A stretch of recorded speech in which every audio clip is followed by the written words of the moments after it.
ఓం విఘ్నేశ్వరాయ నమః. ఓం శ్రీ గురుభ్యో నమః. ఓం దుందుర్గాయ నమః. ప్రేక్షక మహాశైలందరికీ నమస్కారం. వచ్చే జూన్ 5వ తేదీ తెల్లవారుజాము నుంచి జూన్ 7వ తేదీ ఉదయం వరకు కూడా పంచగ్రహ కూటమి జరుగుతుంది. ఈ పంచగ్రహ కూటమి వల్ల కుంభరాశి వారికి వాళ్ళ జీవితకాలంలో ఎలాంటి అద్భుతమైన ఫలితాలు ఉంటాయి అనే విషయాన్ని మనం తెలుసుకునే ప్రయత్నం చేద్దాం. ఈ కుంభరాశి వాళ్ళకి ప్రస్తుతం చతుర్థ స్థానంలో కుంభరాశి వాళ్ళకి జూన్ 1వ తేదీ వరకు కూడా కుజుడు ద్వితీయ స్థానంలో ఉంటాడు. ఆ ద్వితీయ స్థానం నుంచి జూన్ 1వ తేదీ నుంచి కూడా తృతీయ స్థానంలోకి ప్రవేశం చేస్తాడు. అలాగే ద్వితీయంలో రాహు ఉన్నాడు. అలాగే జన్మరాశిలో శని యొక్క సంచారం జరుగుతుంది. అలాగే చతుర్థ స్థానంలో గురుడు మే 1వ తేదీ నుంచి గురుడు అక్కడ ఉన్నాడు.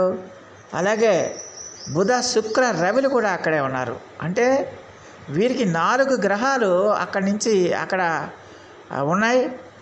జూన్ 5వ తేదీ తెల్లవారుజాము నుంచి చంద్రుడు కూడా అక్కడ చతుర్థ స్థానంలోకి వచ్చి చేరుతాడు.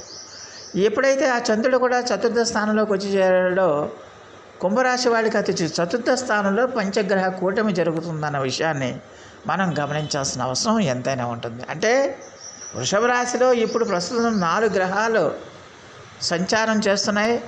జూన్ 5వ తేదీ తెల్లవారుజాము నుంచి ఆ చంద్రుడు కూడా అక్కడికి రావటం వల్ల ఆ చతుర్థ స్థానంలోకి ఆ వృషభ రాశిలోకి రావటం వల్ల పంచగ్రహ కూటమి ఏర్పడుతుందన్నమాట.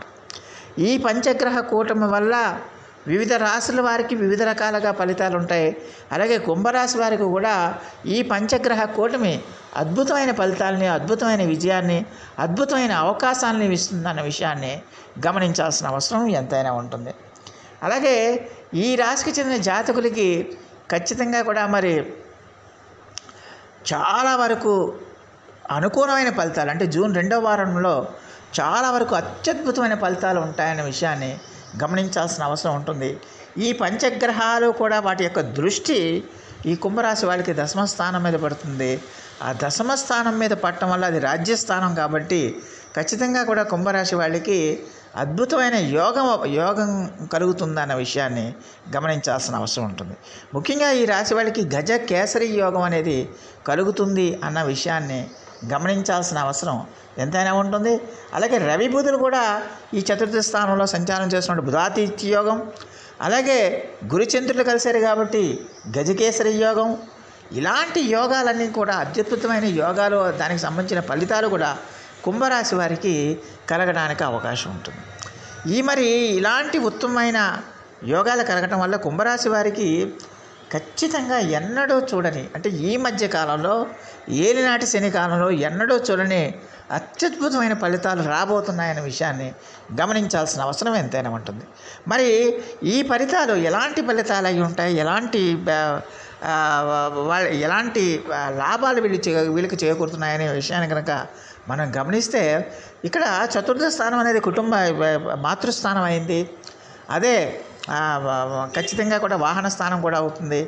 అందువల్ల ఖచ్చితంగా కూడా విద్యాస్థానం కూడా ఏదవుతుంది కాబట్టి ఖచ్చితంగా మరి కుంభరాశి వాళ్ళకి ఖచ్చితంగా కూడా మరి విద్యార్థులకి ఉన్నత విద్యాభ్యాస యోగం కలుగుతుంది అన్న విషయాన్ని గమనించాలి. వాళ్ళు విదేశాలకు కానీ ఉన్నత విద్యకు కానీ చేసే ప్రయత్నాలన్నీ కూడా సత్ఫలితాలను ఇస్తాయి. వాళ్ళకి అద్భుతమైన అవకాశాలు వస్తాయి, అద్భుతమైన యోగాలు పడతాయి అన్న విషయాన్ని గమనించాల్సిన అవసరం ఉంటుంది. అలాగే ఉద్యోగాల కోసం ప్రయత్నాలు చేస్తున్న వాళ్ళు, ఆ ఉద్యోగాల కోసం ప్రయత్నాలు చేసే వాళ్ళందరికీ కూడా చాలా ఉన్నతమైన ఉద్యోగాలు వస్తాయి, మంచి మంచి పదవులతో వాళ్ళకి ఉద్యోగాలు దక్కుతాయన్న విషయాన్ని గమనించాల్సిన అవసరం ఉంటుంది. అలాగే వ్యాపారస్తులకు కూడా ఆ వ్యాపారాల్లో అద్భుతమైన లాభాలు చేకూరుతాయి. ఈ అద్భుతమైన లాభాలు చేకూరి వాళ్ళు చాలా వరకు మరి అభివృద్ధిని సాధిస్తారన్న విషయాన్ని గమనించాల్సిన అవసరం ఎంతైనా ఉంటుంది. అలాగే ఖచ్చితంగా కూడా మరి ఈ రాశి వాళ్ళకి ఖచ్చితంగా కూడా మరి వివాహం కాని వాళ్ళు ఎవరైనా ఉంటే ఆ వివాహం కాని వాళ్ళకి కూడా ఖచ్చితంగా కుంభరాశి వాళ్ళు ఈ జూన్ 2వ వారం నుంచి కనుక మీరు వివాహ ప్రయత్నాలు చేస్తే కనుక ఖచ్చితంగా మీకు వివాహ యోగం కలుగుతుంది, వివాహ సంబంధాలు కుదురుతాయి. మీరు ఎక్స్పెక్ట్ చేయని విధంగా మీకు మంచి సంబంధాలు కుదురుతాయన్న విషయాన్ని గమనించాల్సిన అవసరం ఎంతైనా ఉంటుంది. అలాగే రాజకీయ నాయకులకు కూడా వాళ్ళకి ప్రజల్లో పరపతి బ్రహ్మాండంగా పెరుగుతుంది. ప్రజల్లో వాళ్ళకి ఆదరణ బాగా పెరుగుతుంది. ఆ పరపతి పెరగటం, ఆదరణ బాగా పెరగటం వల్ల ఈ కుంభరాశికి చెందిన రాజకీయ నాయకులకి ఉన్నతమైన పదవులు వస్తాయి. వాళ్ళకి ఒక ప్రత్యేకమైన గుర్తింపు లభిస్తుంది. ఉన్నతమైన పదవులు రావడానికి అవకాశం ఉంటుందన్న విషయాన్ని గమనించాల్సిన అవసరం ఎంతైనా ఉంటుంది. అలాగే దీర్ఘకాలిక వ్యాధులతో మీరు ఏమైనా బాధపడుతుంటే ఆ దీర్ఘకాలిక సమస్యల నుంచి మీకు ఖచ్చితంగా కూడా మరి ఉపశమనం లభిస్తుందన్న విషయాన్ని గమనించాలి. దీర్ఘకాలిక సమస్యల నుంచి ఖచ్చితంగా కూడా మీకు సాంత్వన లభిస్తుంది. ఆ సమస్యల నుంచి కూడా మీరు రిలీఫ్ పొంది పరిపూర్ణమైన ఆరోగ్యం సాధించడానికి కూడా అవకాశం ఉంటుందన్న విషయాన్ని గమనించాలి. ఇక ధనానికి సంబంధించి మాత్రం ఎలాంటి ఇబ్బంది ఉండదు. ధనం విపరీతంగా మీకు చేతికి అందుతుంది. విపరీతంగా కూడా మీకు ఆదాయం బాగా పెరుగుతుందన్న విషయాన్ని గమనించాలి. అయితే ఇక్కడ ఒక విషయాన్ని గమనించాలి. ఆదాయం పెరుగుతున్నప్పటికీ కూడా దానికి తగ్గ ఖర్చులు ఉంటాయన్న విషయాన్ని మాత్రం మనం తెలుసుకోవాల్సిన అవసరం ఉంటుంది. ఆదాయం విపరీతంగా పెరుగుతుంది. ఆదాయం విపరీతంగా పెరిగినప్పటికీ కూడా దానికి సంబంధించిన ఖర్చులు మీకు విపరీతంగా ఉంటాయి. అందువల్ల ఖర్చులను అదుపు చేసుకోవాల్సిన అవసరం ఎంతైనా ఉంటుందన్న విషయాన్ని ఈ కుంభరాశికి చెందిన జాతకులు తెలుసుకోవాల్సిన అవసరం ఉంటుంది. అలాగే స్థిరాస్తుల కోసం మీరు చేసే ప్రయత్నాలన్నీ కూడా సత్ఫలితాలను ఇస్తాయన్న విషయాన్ని గమనించాల్సిన అవసరం ఎంతైనా ఉంటుంది. అలాగే మీకు కొత్త అవకాశాలు వస్తాయి. అక్కడ ఉద్యోగంలో కానీ, వ్యాపారంలో కానీ, ఇతర శ్రామిక రంగాల్లో కానీ మీ అభివృద్ధికి తగిన కొత్త అవకాశాలు వస్తాయి. మంచి అవకాశాలు వస్తాయి.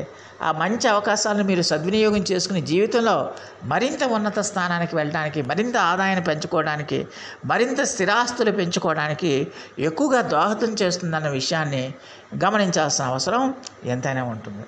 మొత్తం మీద చూస్తే మరి స్త్రీలకు కూడా ఈ కుంభరాశి వాళ్ళకి చాలా అద్భుతంగా ఉంటుంది. భార్యాభర్తల మధ్య మంచి రిలేషన్స్ ఏర్పడతాయి. అలాగే మీ పార్ట్నర్స్తో మంచి సంబంధ బాంధవ్యాలు ఏర్పడతాయి. అలాగే మీ యొక్క వ్యాపార భాగస్వాములు ఎవరైతే ఉన్నారో వ్యాపార భాగస్వాములతో కూడా మీకు మంచి బాండింగ్ ఏర్పడుతుంది. ఇద్దరి మధ్య కూడా మంచి సత్సంబంధాలు ఏర్పడి ఖచ్చితంగా మీ వ్యాపార అభివృద్ధి జరుగుతుంది. అలాగే మీరు ఏ పని చేసినా, ఎలాంటి కష్టసాధ్యమైన పని అయినా సరే అత్యంత సునాయాసంగా, అత్యంత తేలికగా మీరు ఆ పని పూర్తి చేసి అందులో సంపూర్ణమైన విజయం సాధించడానికి అవకాశం ఉంటుందన్న విషయాన్ని ఈ కుంభరాశికి చెందిన జాతకులు తెలుసుకోవాల్సిన అవసరం ఉంటుంది. మరి ఈ కుంభరాశికి చెందిన జాతకులు మరిన్ని మంచి ఫలితాల కోసం, మరిన్ని సత్ఫలితాల కోసం మరి ఈ రాశికి చెందిన జాతకులు ప్రతిరోజు కూడా మీరు ప్రతి శనివారం కూడా ముఖ్యంగా శనికి తిలతైలాభిషేకాలు చేయండి. అలాగే ముడి నువ్వులు బెల్లాన్ని కలిపిన ఆ పదార్థాన్ని కాకులకు కానీ లేకపోతే ఆవుకు కానీ మీరు పెట్టండి. అలాగే ఆవుకి గ్రాసం పెట్టండి. దానివల్ల అత్యద్భుతమైన ఫలితాలు ఉంటాయి. అలాగే శనివారం రోజున పేదవాళ్ళకి, వృద్ధులకి పెరుగన్నాన్ని ప్రసాదంగా పెట్టండి. దానివల్ల కూడా మీకు అమోఘమైన ఫలితాలు ఉండటానికి అవకాశం ఉంటుంది. నిత్యము కూడా శని జపం చేయండి. శని ఆరాధన చేస్తూ ఉండండి. ఖచ్చితంగా కూడా శని యొక్క అనుగ్రహ వర్షం మీకు కురుస్తుంది. అలాగే శని అక్కడ జన్మరాశిలో సంచారం చేస్తున్నాడు కాబట్టి మీ ప్రయత్నాల్లో ఎంతో కొంత ఒత్తిడి ఉంటుంది. అయినప్పటికీ కూడా మీకు గ్రహస్థితి చాలా వరకు అనుకూలించడం వల్ల ఒత్తిడి ఉన్నా కూడా సంపూర్ణమైన విజయం మీకు సిద్ధిస్తుందన్న విషయాన్ని ఈ కుంభరాశికి చెందిన జాతకులు తెలుసుకోవాల్సిన అవసరం ఎంతైనా ఉంటుంది. మరి ఈ రాశికి చెందిన జాతకులు ఖచ్చితంగా కూడా ఇప్పుడు చెప్తున్న ఫలితాలన్నీ కూడా మీ గోచార ఫలితాలే కాబట్టి మీ వ్యక్తిగత జాతక పరిశీలన కూడా ఒకసారి పరిశీలన చేయించుకోవడం అనేది తప్పనిసరి అవుతుందన్న విషయాన్ని గమనించాల్సిన అవసరం ఎంతైనా ఉంటుంది. మొత్తం మీద చూస్తే కుంభరాశి వాళ్ళకి రేపు 5వ తేదీన అంటే జూన్ 5వ తేదీన తెల్లవారుజాము నుంచి అంటే తెల్లవారుజాము నుంచి 7వ తేదీ ఉదయం వరకు కూడా పంచగ్రహ కూటమి చతుర్థ స్థానంలో పంచగ్రహ కూటమి జరుగుతుంది. కాబట్టి ఖచ్చితంగా కుంభరాశి వాళ్ళకి చాలా వరకు యోగిస్తుంది, అనుకూలిస్తుంది అన్న విషయాన్ని గమనించాల్సిన అవసరం ఎంతైనా ఉంటుంది. సో ఆ దేవదేవుడు మీ అందరికీ కూడా ఆయుర ఆరోగ్య ఐశ్వర్యాలు ఇవ్వాలని మనస్ఫూర్తిగా వేడుకుంటూ ఈ నా వీడియో కనుక మీకు నచ్చితే లైక్ చేయండి, షేర్ చేయండి, కామెంట్ చేయండి, సబ్స్క్రైబ్ చేయండి. సర్వే జనా సుఖినో భవంతు. నమస్కారం.